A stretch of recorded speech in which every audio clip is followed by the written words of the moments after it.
पुण्यातल्या डिंबे धरणामध्ये 26% पाणीसाठा शिल्लक आहे। गेल्या वर्षी या धरणामध्ये 33% पाणीसाठा होता। सध्या वाढलेली उन्हाची तीव्रता पाहता येत्या काळात पाणी टंचाईचं संकट येऊ शकतं, ही भीती जलसंपदा विभागाच्या वतीने वर्तवण्यात येते आहे।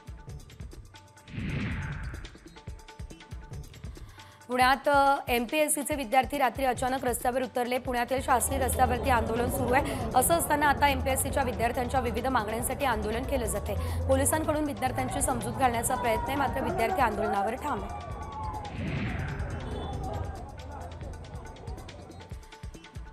श्वानावरती तरुणाचे अनैसर्गिक कृत्य केल्याचे किळसवाणे प्रकार समोर आलेले आहेत। तर पुण्यातील काळेपडा पोलीस ठाण्यात या प्रकरणी आता गुन्हा दाखल झालेला आहे। तरुण हा मूळचा पश्चिम बंगालचा आहे आणि पोलिसांनी त्याला ताब्यात घेतलंय।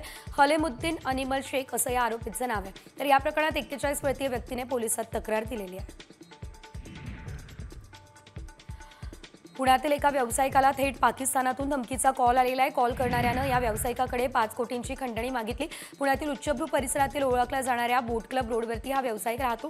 या व्यावसायिकानं कोरेगाव पोलीस स्थानकामध्ये अज्ञाताविरुद्ध तक्रार दाखल केलेली आहे।